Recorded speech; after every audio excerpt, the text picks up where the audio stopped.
Hello, everyone, and welcome to the Jeffrey Epstein Show. I'm your host, Bobbycapucci, and this is Daily Drop number 150, Santa Fe Day 1 Recap. I got into Santa Fe on Tuesday the 25th, and when I arrived, the first thing I did was I headed straight to downtown Santa Fe. And I got down there and I parked my car at a hotel called the Drury.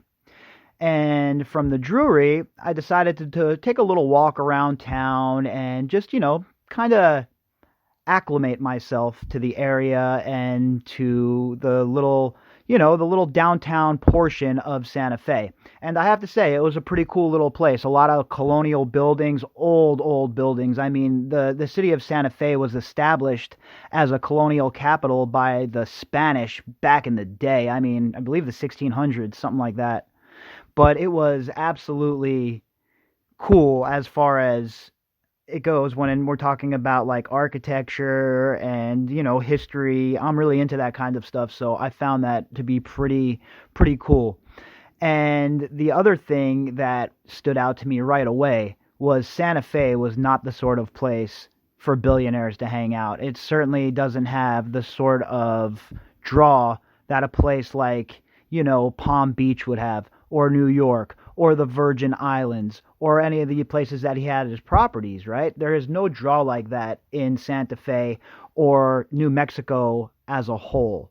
Certainly not in Albuquerque. I mean, I flew into Albuquerque, and the drive from Albuquerque to Santa Fe, I mean, talk about, I'm not trying to denigrate anybody who lives in Albuquerque. I'm sure there are some beautiful parts of the city, but what I saw in Albuquerque just looked like poverty upon poverty upon poverty. It was pretty downtrodden, honestly.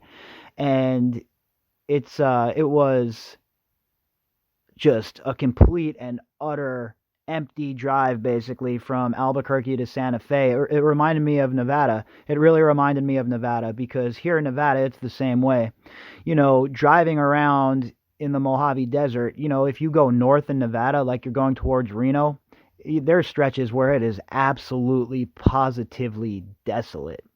And Albuquerque to Santa Fe reminded me of that a little bit. I mean, obviously there are some little towns, and they had like a couple of Indian reservations with casinos and stuff like that, but it really wasn't developed like an urban sprawling area. It certainly wasn't that. Then you get into Santa Fe, and once I got into Santa Fe, when I first got there, I was a little confused when I first was, driving in from the freeway. I didn't really see anything that resembled a downtown area. And, being a city dweller like I am, I was like, wow, what the hell? There's no downtown? But there's just no skyscrapers really or anything like that. So once I got into Santa Fe, like I said, I cruised right downtown and I parked my car, and I was trying to figure out which hotel I was going to stay at. And I was going to stay at the Drury downtown, but I ended up hopping on Orbitz and looking up some other hotels, and I ended up settling on this place called the El Rey.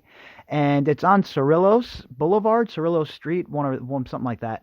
And it's probably about a 10-minute drive from downtown, so it was a lot quieter, and I was able to focus a little bit more on work, and there weren't any sort of outside influences wanting to draw me out of my room. So this place I stayed at was really cool. It was like really, it was newly remodeled, and it had like 4.6 stars rating on Orbitz, and the rooms were super clean. The staff was very friendly. There was a bar on property, which was awesome for me because I utilized that, even though I don't drink, to go down and talk to some people about Jeffrey Epstein. But before I get to that, the second I got there and I was checking in, there was I was talking to somebody who worked there, and the person who worked there was telling me that they were totally hip to the Epstein situation, and that it was like a secret around town, like an open secret, that there was all sorts of no good behavior going on at the property. And I was kind of taken aback. I mean, the first person I talked to said that. So I was figuring in my mind that there was going to be a lot of that. That if I talked to the locals, that there would be a lot of people that might not have direct knowledge of what was occurring at the ranch, but at the same time, they knew that something funky was going on. And that's exactly what I ran into, a whole lot of that. So that day I went to my room, I checked in, I got cleaned up, I took a shower, all the mundane things that you do when you get in from a trip, you want to get yourself cleaned up. And I had a couple of hours to kill. So I got onto the computer and I was, doing some research about Zorro Ranch, trying to get, a game plan locked in on how I was going to get down there the next day, what I was going to do, how I wanted to use my time, etc., as I was killing time to wait to go meet with my source. And the source I was going to meet with is an ex-law enforcement official in New Mexico who worked as a law enforcement official from 1999 until 2014. And this person was just disgusted by what they saw going on in Zorro and the fact that Epstein had finessed the higher-ups and politicians in the state, and everybody was turning a blind eye. It was the same MO that we saw in the Virgin Islands, basically. So, before I get to that, let me explain the meeting with me and my source. It was like something out of a movie. So my source gives me the location on where to meet them. So I punch it into my GPS, my navigation, I hop in the car, and I head out. Well, I pull into this bar, and I get out of my car, and I'm saying to myself as I'm getting out of the car, all right, well, you're going to meet someone you've never met at a bar before. This could be pretty interesting, right? I mean, hopefully this person isn't BSing you. So anyway, I get into the bar, and the person who I've been in contact with is waiting for me already in a little booth area. So I slide into the booth, introduce myself. We start having some small talk, talking about my flight and what was going on, in Vegas and how I liked living in Vegas, et cetera, et cetera. And then we started to get around to the actual topic at hand, right? Jeffrey Epstein and what he was up to on that ranch and what people knew, blah, blah, blah, blah, blah. Well, the source totally said the same thing that the lady said that was at the hotel about how everybody knew what was going on at that ranch, but nobody would do anything because the higher ups, they all understood that the higher ups were protecting Epstein. And they understood that Jeffrey Epstein was basically an untouchable. And the reason that he chose that ranch, now let me lay it out to you real quick. That ranch is in an absolute desolate part of New Mexico. I mean, shoddy phone service, the whole nine, right? And the whole entire property is secluded. The only neighbors are the Kings, who are political powerhouse dynasty family in New Mexico, and Tom Ford to the north, a Hollywood guy who has 20,000 acres. And it's not like a normal place where you have, maybe a farm or a ranch has 15 or 20 acres. This is not like that, folks. This is, three entities owning all of this land in utter secrecy and seclusion. So that's what the backdrop is here. That's where the ranch is nestled. So the source and I were talking about that, and we were talking about how it was the perfect place for Epstein to have this ranch. And my source was saying that it was, they had talked about it amongst themselves, him and some of his colleagues, about how if you were trying to pick a perfect place to be engaged in sex trafficking or illicit activity, that there's pretty much there's not a better place maybe in the state for you to pick, because it's that desolate out there. And Now, mind you, this was the first day I had gotten to New Mexico. I had just arrived, and I hadn't been down to the Zorro Ranch yet, so I hadn't seen it with my own eyes. So while this ex-law enforcement official was laying out the lay of the land for me, I was trying to imagine, how secluded it was and the vastness of the whole place, and it was just a lot more than I thought. Even on the drive there, when I was first driving out there, I was just like, wow, this is so desolate. This is so secluded. If anybody wanted to get away from these people, there would be no way to do it. I mean, especially in the winter. I know I said this in the other podcast, but especially in the winter. It was 10 degrees when I woke up on Wednesday morning, or was it Thursday? One of those days, Wednesday or Thursday morning, 10 degrees. Now imagine if there was snow, if there was, a storm rolling in, there would be zero way to get away from that ranch. And that's what the law enforcement source was telling me. They were saying that kind of property is a child trafficker's dream. And, until I got out there and looked at it, I was like, oh, okay, yeah, that makes sense. But once you get out there and you see it for yourself and you see how big it is and how sprawling it is, and to realize that the only neighbors are the Kings and Tom Ford, and you realize, or start to realize anyway, what these young ladies and women would have been up against if they wanted to escape even. And, it was eye-opening talking to this source. This source had, a lot of things to say about Bill Richardson, how Bill Richardson thought he was above the law in New Mexico, how there were several times he was speeding, going over 100 miles per hour in his motorcade and refused to get to pull over for the highway patrol, how Bill Richardson definitely visited the ranch. Now, he didn't say how many times, and he didn't see, and they didn't say how many times, or how many. They didn't say they saw them directly, right? They didn't see them directly with their own eyes. They said from secondhand account, they heard that Bill Richardson had visited the ranch several times. The source also confirmed that Bill Clinton definitely was at the ranch multiple times. Let's see, who else? Marvin Minsky, Adam Perry, Henry Jarecki. So Adam Perry's a chef. Henry Jarecki is another rich millionaire. And these were people that were confirmed on the flight log, right? These people have been confirmed on the flight with Marvin Minsky. And the source also confirmed that occurred, that he saw these folks there, heard secondhand that these folks were at the ranch several times.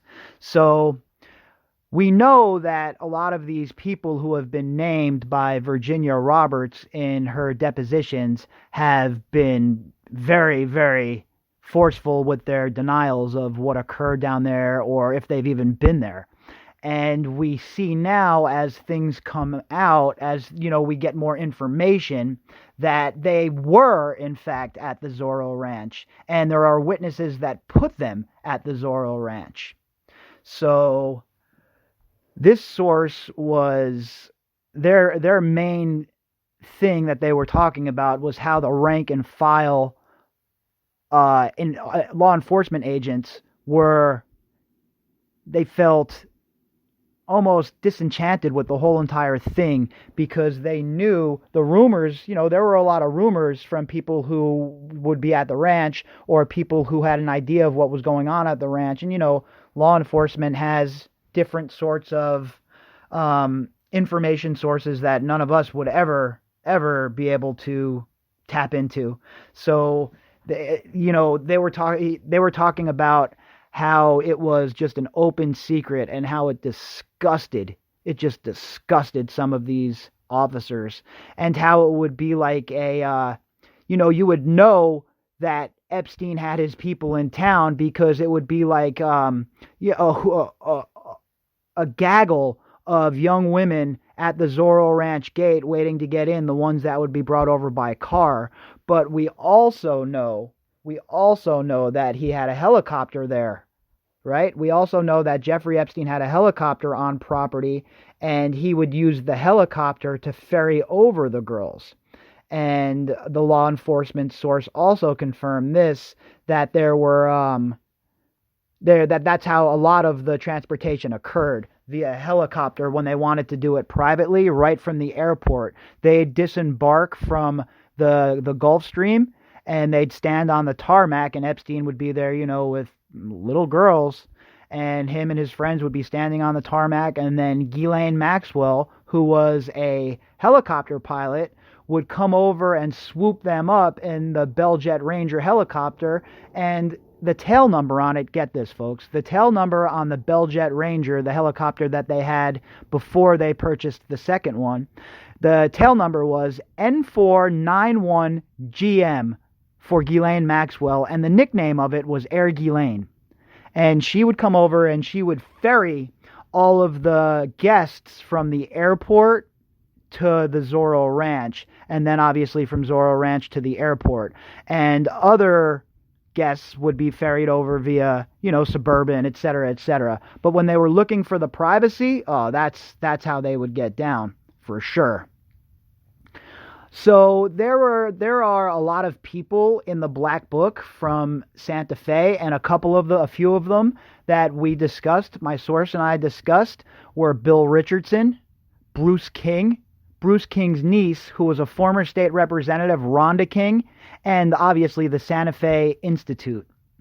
There were also in the book, the Black Book, roughly 15 listings with the heading massage, who had, with the girls had first names like Sabrina and Rachel and Linda, and they had phone numbers redacted after the 505 area codes. And I thought that was significant, and I brought that up to my law enforcement source, the ex-law enforcement source that I was sitting down and having drinks and dinner with, and I asked them, I said, could these be trafficking victims? Could these be young girls who have been trafficked? Is there a problem with trafficking in New Mexico?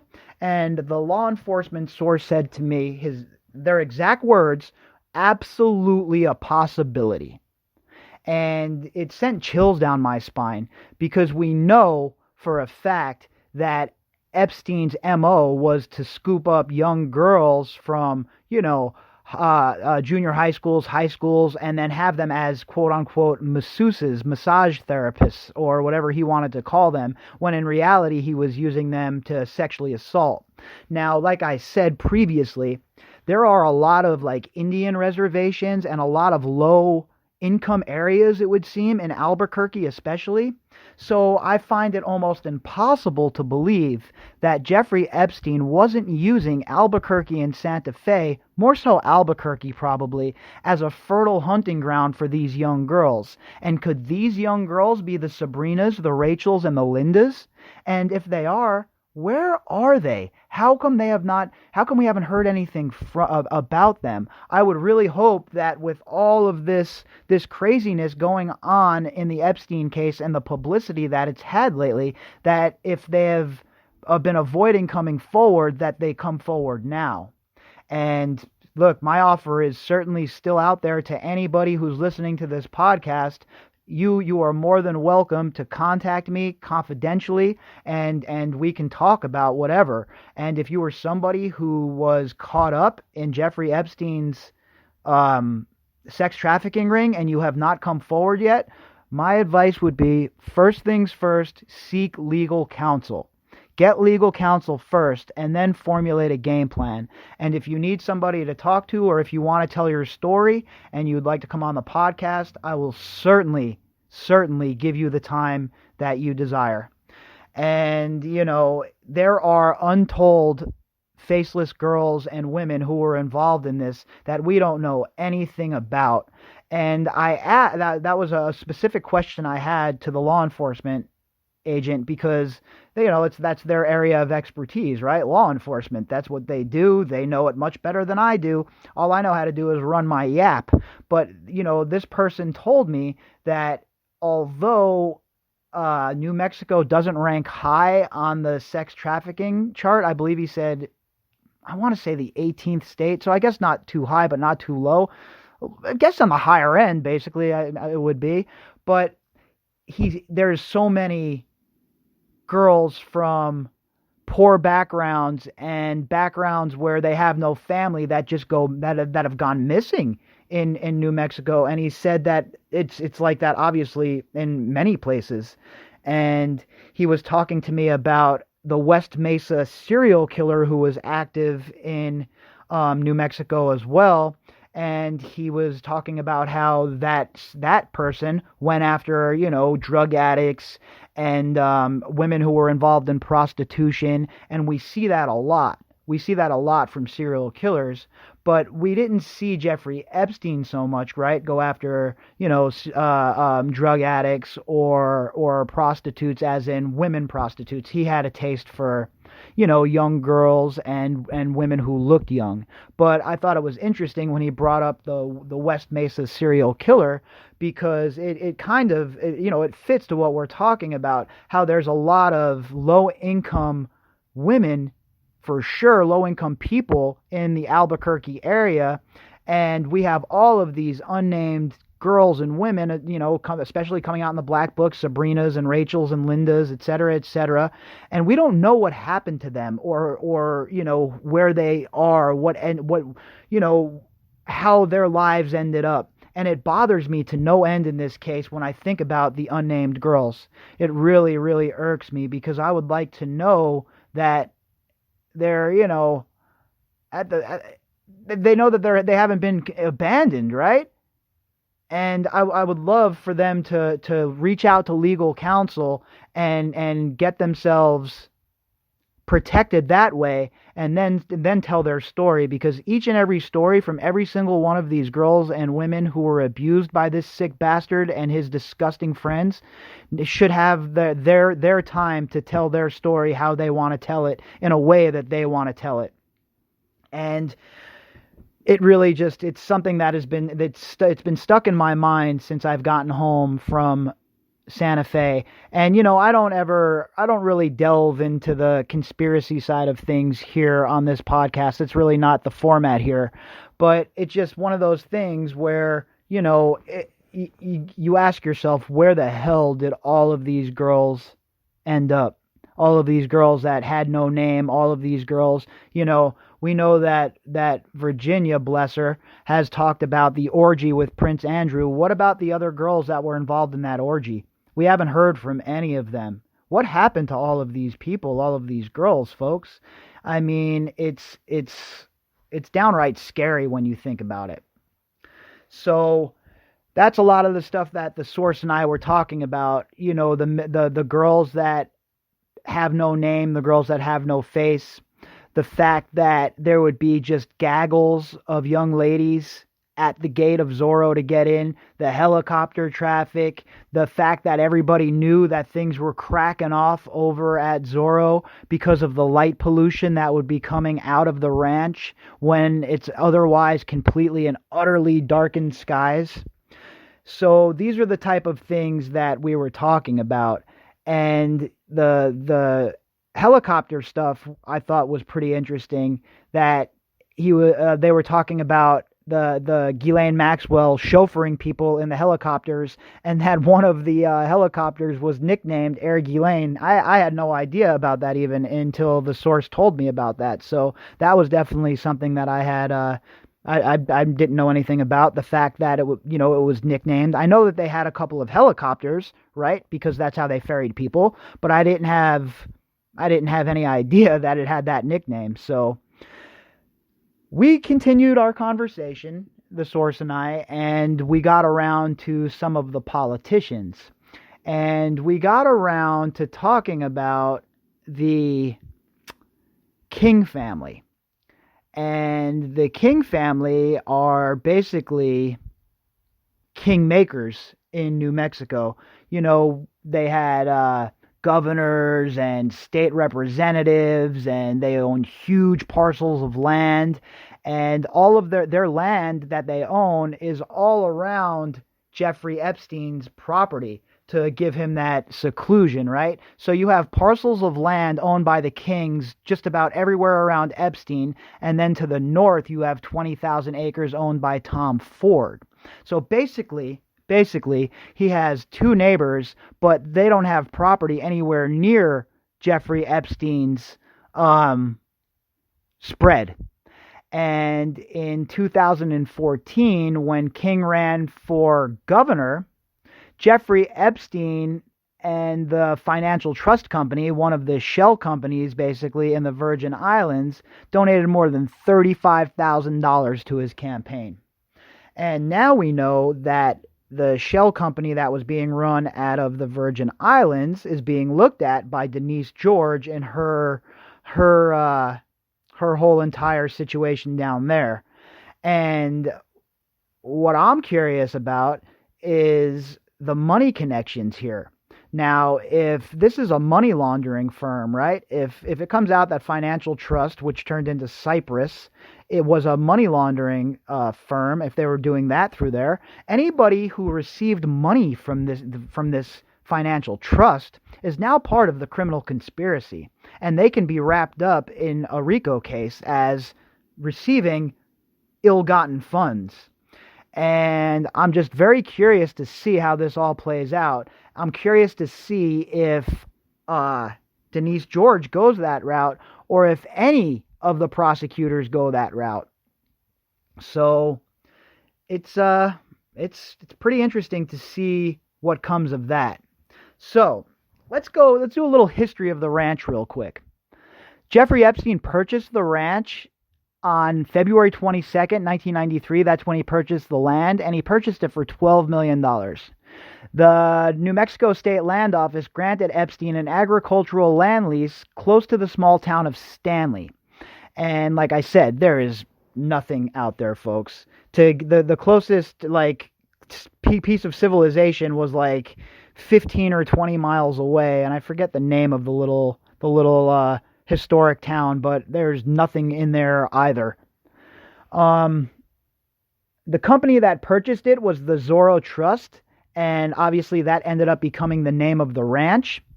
The very same day that Jeffrey Epstein was purchasing this land from the New Mexico State Land Office, he also purchased the lands owned by the King family. That's, he bought the land from the King family as well at the same time that he was getting the agricultural land lease. So as part of that deal, Epstein also received 1,159 acres that were leased by the King family, and that land was leased to Epstein through the King family for $872.22 a year. And like I talked about earlier, New Mexico is well known for its political dynasties and for the fact that a lot of the land inside of New Mexico is either owned by those political dynasties or by very, very wealthy people who do not even reside in the state. The ranch is surrounded by land owned by the Kings, and to the north, like I said earlier, of the Zorro Ranch, there's a 20,000-acre sprawl that's owned by Tom Ford, who happened to be in Epstein's book. And that land owned by Tom Ford has also been used in Hollywood movies. Now, the ranch itself, the mansion itself is a 57,420 square foot main house that has a bunch of outbuildings. It has a stable, pools, spas. It has a paddock. Epstein also leased 1,244 acres of grazing land, and that was leased from the New Mexico Land Commission. Those lands are meant explicitly for animal husbandry, and according to all reports and according to the New Mexico commissioner, there were never any herd animals on Epstein's on Epstein's ranch. There were never any, there were no cows, there were no, anything that would be considered ranching type creatures, right? There was none of that going on. So he had this 1,244 acres of grazing land that wasn't even being used correctly. And he was able to keep it all the way up until his second arrest. After his second arrest, when all of this hubbub started, then and only then, did New Mexico start taking a look at what was going on. These lands should have been seized ASAP. Once it was found out that Jeffrey Epstein wasn't using the land as proposed in the lease, he should have forfeited that leased land right away, and that did not occur.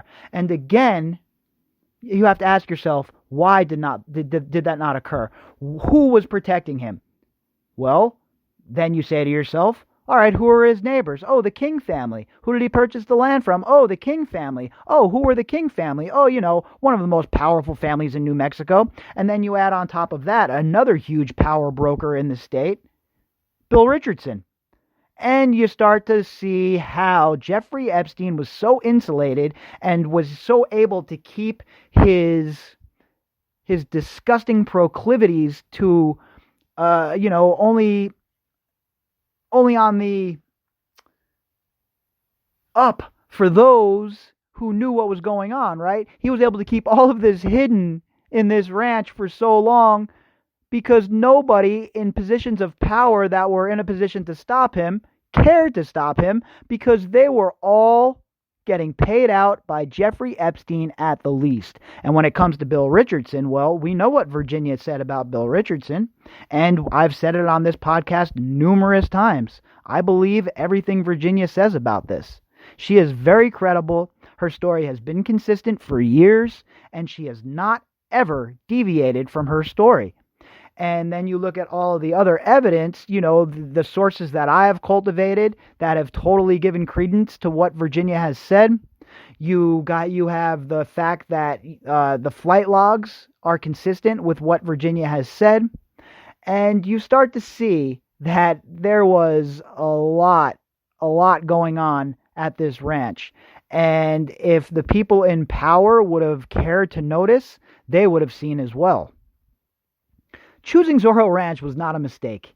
Epstein and his friends, they understood that they would be insulated at that ranch, and they would be able to conduct their disgusting acts in almost complete privacy. Epstein would go on to build a sprawling ranch that was basically its own town. From runways for his planes to a Western-themed little town, the Zorro Ranch had it all, and it also harbored dark secrets. It was with this in mind that I began my journey. And I was blown away by the vastness of this property, folks. It was sprawling on every side that you could see, every piece of land that you could see around it. It was just emptiness. Sure, there were some little buildings. You know how they have buildings on huge farmlands, like little buildings that like animals could take refuge in, etc., etc. But there were no other residents as far as the eye could see. And I tried to put myself in the position of one of these girls that happened to be trafficked to this ranch and happened to be caught up in this ring. And even if they wanted to get away, say they stole a cell phone and say they got away, they got out of the ranch and they got into the acreage that surrounded the ranch, there would be nowhere to go. Never mind the fact that you would be hard-pressed to navigate where you were going unless you knew how to, navigate by the sky, and how many people know how to do that these days. You would be lost, completely and utterly lost in the vast wastes of the desert.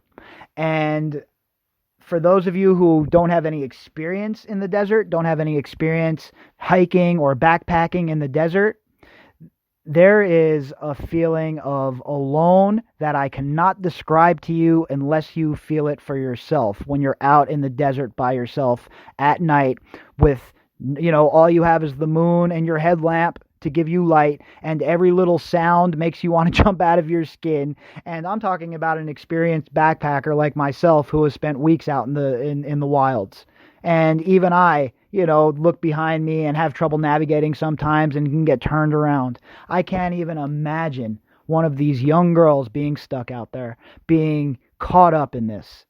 And what my source was saying was it was definitely chosen for that reason. Him and they would talk. The source and their the colleagues, the coworkers that they associated with, they would talk about why somebody would purchase that kind of ranch and what the motivation was behind it. And, with all of the rumors swirling about what Epstein was up to, they were in total agreement that this was a human trafficking dream base, and that Epstein could not have picked a more secluded and better property to run a trafficking ring out of than the Zorro Ranch. And we concluded and we closed out by promising to meet up again and personally meet up again as I start planning for my next trip to Santa Fe. And if you're not following me on Twitter yet, you should definitely do that. It's BOBBY_CAPUCCI, and you'll see some of the pictures that I've posted on Twitter, and you'll see what I mean when I say secluded and impossible to escape from if you're on foot. So the source and I were talking about how when I come back, how I need to make sure that I bring a drone and basically a whole entire production package. And that's certainly what I plan on doing. I plan on making another trip back to Zorro Ranch, and this time driving out and bringing some help, not just myself, bringing, somebody that can run the camera, somebody that can help with navigation. That way I can just focus on the task at hand, because being a one-man operation is great and all. I get to make all of the calls and I get to decide, the itinerary for the day, what I'm going to do, how I'm going to approach things. But what I'm starting to realize as I get deeper into this case and my investigations become more in depth, I'm going to need some help. And thankfully, I have access to some really fantastic professionals that are in the industry of, basically movie production, making documentaries, editing, etc., etc. So my plan is to get the resources together to get a second trip out to New Mexico soon, within the next few months, and this time get a ton of footage, drone footage, video footage, try and get onto that property. Maybe the commissioner will let us onto the public part of the property. Whatever it may be, but I know that there is so much more here. There is so much more. The veil of secrecy must be pulled off of Zorro Ranch. And how this place has not been raided yet is just beyond me. So my plan is to put together a production package, get together some help, and head back out. And obviously I'll be trying to crowdsource that, and I'll be asking for help when I get to that point, because the costs are very restrictive on things like this, especially when you're an independent content creator. You don't have the ability to just pick up and go whenever you want. You have real life to worry about as well, and the resources are hard to come by when it comes to something like this, especially when you're talking about a full production package. So what I'm going to do is I'm going to try and start weaseling out to raise those funds somehow, throwing in my own money, obviously, crowdsourcing, trying to, finagle some of my friends to do it for, not very much money to come help with the production aspect of it. But no matter what, even if I end up having to go back down there by myself and I can't raise enough funds for a full package, I'm definitely 100% going back down there with, at the very least, a drone. Because a drone would have been perfect, absolutely perfect in this situation. So that's it for this first segment here, folks. And remember, I'll have two more about Zorro Ranch, and the one on Wednesday will be strictly talking about my trip to Zorro Ranch and my trip to the Santa Fe Institute. And then the third segment, which will be Friday, I'll discuss what I talked about with my final two sources on my final day there. All right, folks, so I hope you enjoyed the program tonight. And if you'd like to contact me, you can do that at bobbycapucci@protonmail.com. That's BOBBYCAPUCCI @protonmail.com. And to all of the new listeners of the show, welcome aboard. I'm glad you've all decided to join us. And I know that there's a lot of new listeners this week, so I'm happy to have you all aboard for the ride. It's been an incredible journey. Tonight is the 150th straight day I've had a podcast, at least one podcast dealing with the Jeffrey Epstein case. And folks, I'm telling you, I am just getting warmed up. The more I dive into this case, the deeper I get, the more agitated I become, and the more I need answers, and the more the search for justice becomes serious, because I don't know how anyone can immerse themselves in a case like this and not just be disgusted by what you find. And that's where I find myself right now, just utterly disgusted by the powers that be and the establishment and the way they turn the other cheek for so long. And we're not talking about just one state. We're not talking about one territory. We're talking about all of them. Maria Farmer came out 2 years after this ranch was purchased and told everybody what was going on. And nobody listened to her. If they would have listened to what Maria Farmer had to say, none of this would have occurred. We wouldn't be having this conversation right now. But alas, here we are. These people were complicit. They enabled Jeffrey Epstein, and they looked the other way while Epstein was on his decades-long crime spree. And they have to answer for that. They can't just, wipe their hands of it and think people are going to forget. We're not going to forget. Not this time. This isn't the sort of crime that we forget. All right? This is the sort of crime that enrages us and makes people like myself jump right into the fray. And not just jump into the fray, but basically put the rest of my life professionally on pause. And that's what I've done at this point. My professional life is on pause. I'm a handicapper, a sports handicapper, and I'm not even bothering with that anymore. I don't even bother even putting in wagers at this point. So my focus is entirely on this case right now. And coming home from Santa Fe, I have never, ever been more motivated to keep going, to keep searching for the truth in this case. And that's what I plan on doing, folks. I plan on searching for the truth every single day until we get to a point where people are held accountable for the things that they have done. All right, folks, if you enjoy my content and you want to help out the podcast and you want to help me get back out to places like Santa Fe and back to Santa Fe again, you can do that by clicking on the GoFundMe link inside of the description box. Besides that, I will be back tomorrow with the morning update and the usual daily drop.